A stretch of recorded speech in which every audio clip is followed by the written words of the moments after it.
Current গেছে হেই বিনা কালে hour কোনো খবর নাই ফ্যান চলে না বাতাস লাগে না লুঙ্গি জামা পর বড় দায় ও বাবা কারেন, আয়ে বাবা কারেন।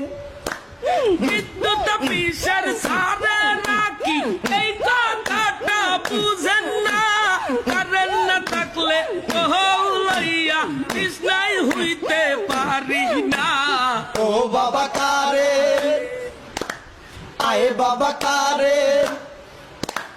বৃষ্টি হইছে 2 মিনিট ধরিয়া কারেন্ট না 3 দিন ধরিয়া কারেন্ট নিয়া যে নাটক মারাই মনে হয় আমার এক্স সাদিয়া ও বাবা কারেন, আয়ে বাবা কারেন। কারেন্ট গেছে হেই বিশ্বদ বারে আহার বিদ্যুৎ আসে নাই কারেন্ট নাই আসায় গরমের দোষণে শরীর পুরিয়া